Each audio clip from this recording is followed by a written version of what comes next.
All right, it says we are live. I'm gonna let some people come in. Joe, we could get some people reaction. So I'm gonna go and introduce it. Real life street stars. We're doing a new segment for those who are fans of the channel. Those who have went out and watched the interview with Attorney Larry Taylor. Very good interview. One of our longer interviews, getting your full story. But it was very educational. If people who are coming in, if you haven't seen that interview, definitely stop what you're doing, go watch it. It's very educational. We talk about all matters just throughout, what's going on just with cases and things that, I know you guys are interested in. But with that being said, we do have you on. First and foremost, let me go ahead and introduce yourself again, Larry, if you don't mind. My name is Attorney Larry Taylor. I'm the managing partner for the Johnny Cochran Law Firm in Texas and Oklahoma. Okay, thank you. And the host of Tailor-Made Conversations on TailorMadeLaw.com. Definitely. Thank you for even having me, of course, coming to represent the Real Life on that conversation on your new podcast. With that being said, we got some things that happen, man. What we're going to do, and this is just going forward, and when things happen in the world, we would love to get an attorney's take on it. Again, from a civil perspective, from a criminal perspective, we would love to just kind of, pick your brain to see kind of what, your thoughts are as far as the legalities of what happens with, things that happen around the world, especially to when we see things that go with us. Now, with that being said, let's go and jump in it like this. I want to have a discussion as far as Travis Scott being arrested in Paris. As people know, we just had the Olympics. It just ended as of yesterday. But of course, as the U.S. won against Serbia, Travis Scott, he has a situation. So before I'm gonna play a little bit of the footage. What was your knowledge of the case prior? How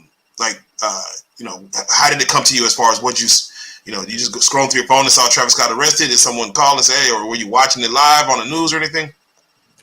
Well, I have a very deep interest in what happens with Travis Scott, going all the way back to Astroworld.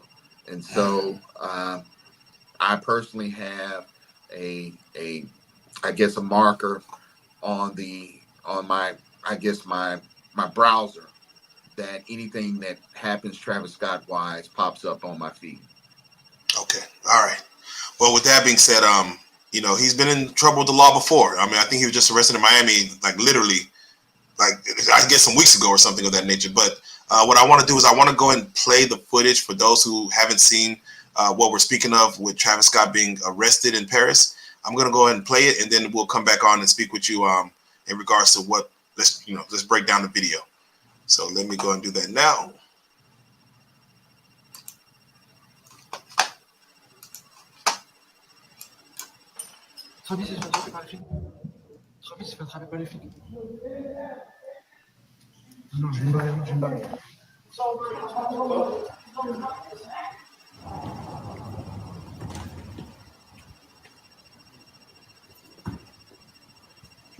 Travis, what happened? What happened, Travis? Travis, what happened?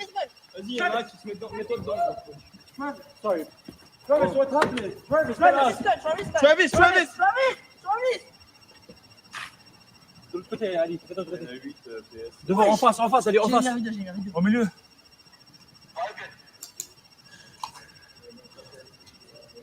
Travis Scott. Reculez là.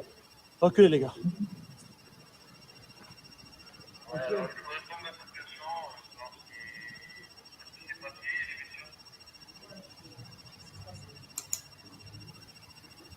Ouais, mais attention, il y a des grappes.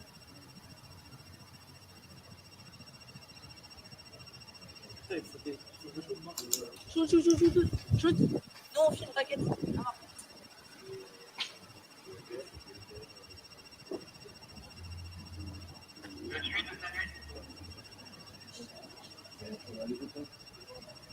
Reculez, messieurs, là. Allez. Désolé.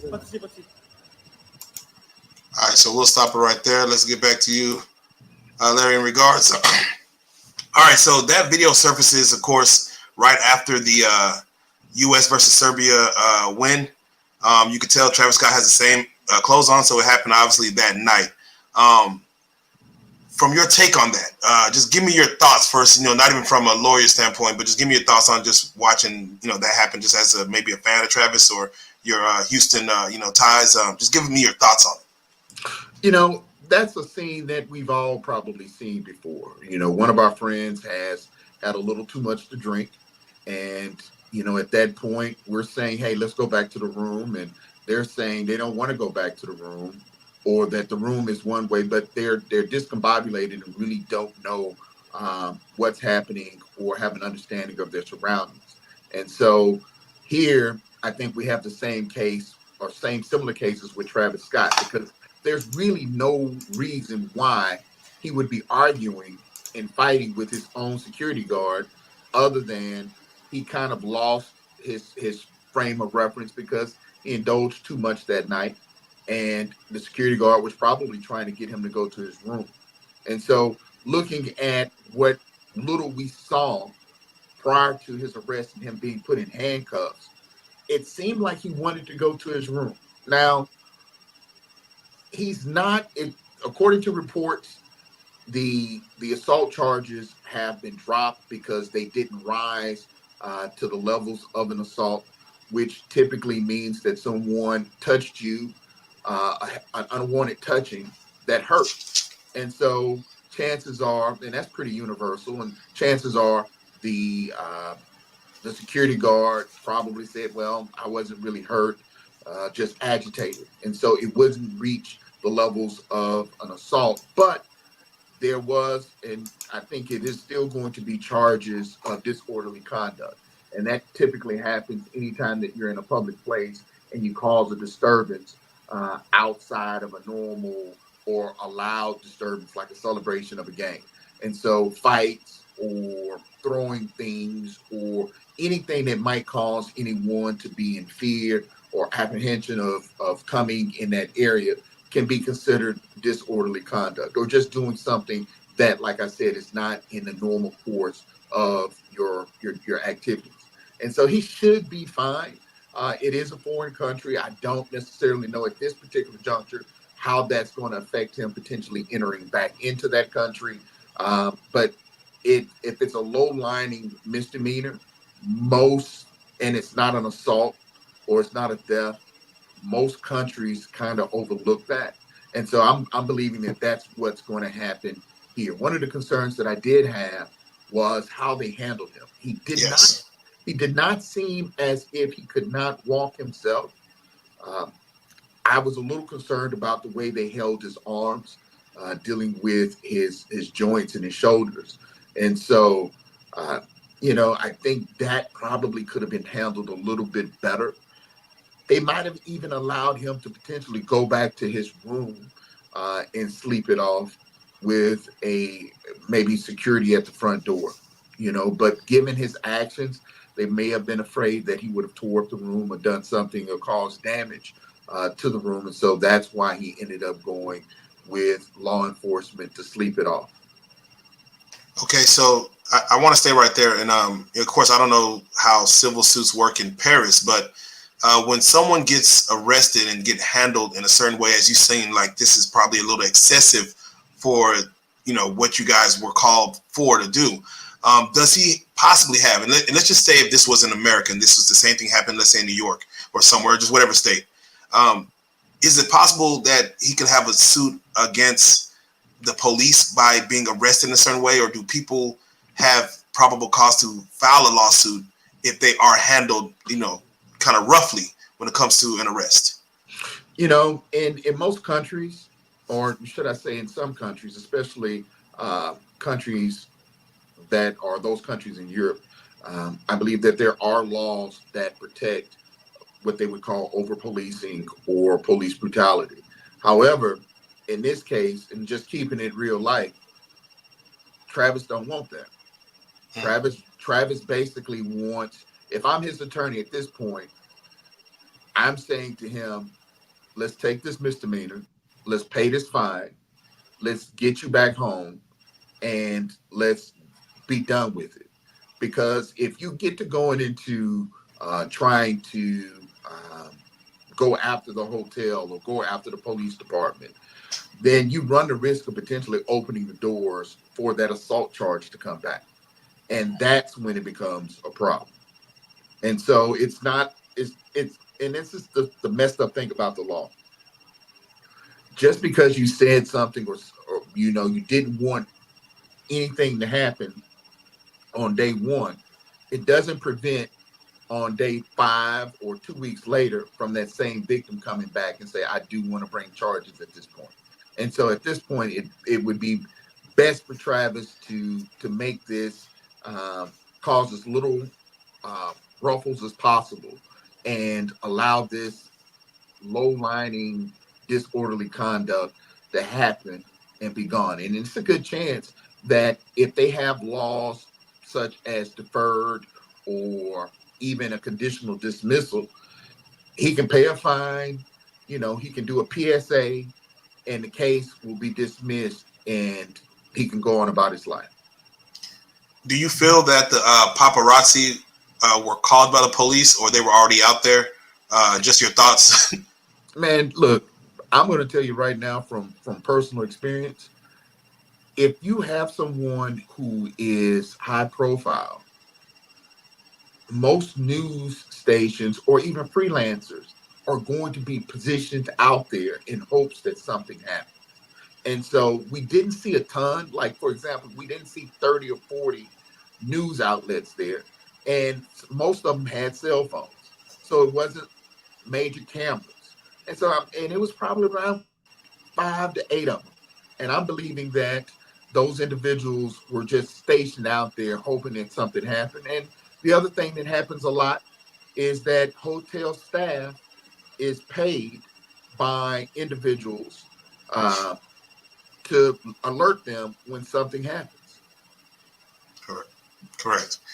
Okay, so from what you're saying, just to kind of bring it back, Travis, they allowed him to, of course, hey, we're not going to drop charges. There's nothing here.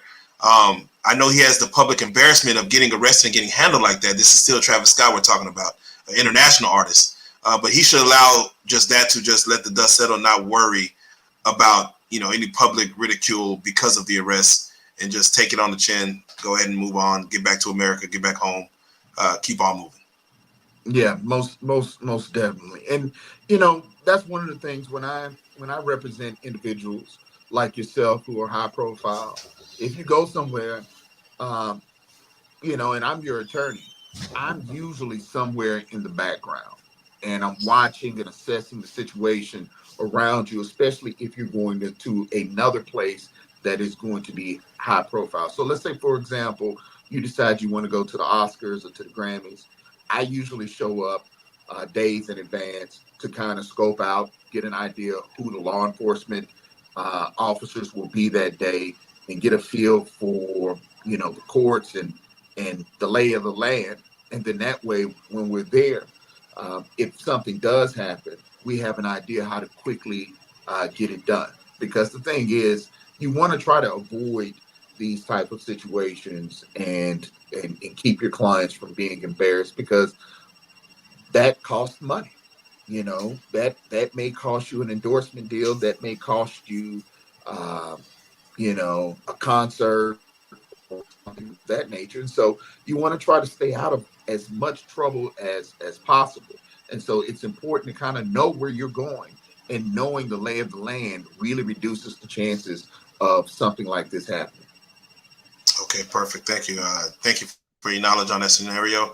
I always like to try to, when we do these conversations, we're going to speak on exactly what the topic says in the thumbnail, but we are going to probably throw some one-offs in there. And I just want to throw one-off in there, if you don't mind, kind of, if I get your take on it real quick. Let me pull it up. Give me 1 second. I got to get your take on it. All right, here we go. I'm going to pull it up, and let me just let me just get your take on this one real quick. So we have a situation to where, as you can see in that title, it says Cook County woman charged with stealing $1.5 million in chicken wings from a school district. As I scroll down to her mugshot, she obviously had this operation going for almost 2 years, from July of 2020, right when COVID kind of kicked off, to February 2022. she took 11,000 cases of chicken wings from a school district, the school district's main supplier, and without even going through. And again, you can see at the bottom it has massive fraud began at the height of COVID. And again, I don't know the details. We could people could pause it and take a look at it. And as you can see, the budget of 300,000. Let me just do this, if you don't mind. Give me your take when you see a case like that come up, to where you can see it's an elderly black woman. She looked like your old school, lunch lady. I mean, but she got away with 1.5 million. And the old saying, the jig is up. We got you red-handed. What are your thoughts when you hear that she's taking chicken wings from these poor unfortunate kids? So first of all, Joker, the correct term would be the gizzard is up, since we're talking about chicken. Yeah, there you go. But I look at this and really say to myself, two things. The first is, who really put this woman up to that? She's 60 years old. She's not moving $1.5 million of chicken wings by herself. And I don't care how many barbershops you have in your town. I don't know if you're moving that type of chicken at the barbershop. And so I just don't see her being alone. And they say in the report, it's a criminal organization. And so it's going to be really interesting. Also in the report, for those of you who are watching, it says that she took a plea deal for 9 years. That's not a bad deal, considering that it's 1.5 million. Usually when you have cases in that range, in that dollar range, you're talking about some significant time. And so you're also potentially looking at, she seemed to have avoided it, federal time. Anytime you start getting into stealing that much money, the feds always take a look and see if they have a role in that. Things that could give them a role into that would be, how was the money distributed? If the money was distributed on Cash App or anything that used any kind of electronic transfer of funds, she could have been looking at wire fraud, and that involves the feds. And so I'm curious to know, and I'm pretty sure this isn't the end of it. I'm pretty sure there will be other charges to come, and those individuals won't be receiving as little time as 9 years. Wow. Would this be considered a blue-collar crime, the chicken wing theft? Considering it's chicken, it'll probably be yellow collar crime. There you go. No, but no, it would be considered white collar crime. And so, you're really talking about anything that deals with larceny and taking something from another and using that or moving that from their ownership and selling it for your own personal use, which is what happened here. And so, one of the concerning things, and I'm pretty sure one of your viewers are going to mention this, is how this affected the children. Because this chicken was supposed to be used to feed, if I read it correctly, feed children who wouldn't necessarily had food at home. And so that's why I'm really surprised that it's only 9 years. And I know she's up in age, she could have had health issues, but I'm pretty sure she received that leniency in that plea because there's others who will eventually be charged who will take the brunt of what took place. There you go. So in your history as far as being an attorney, is there a black market for like stolen chicken wings or something? Is there like a place where people could go off and buy stolen chicken wings like pennies on a dollar or something of that nature? Man, look here.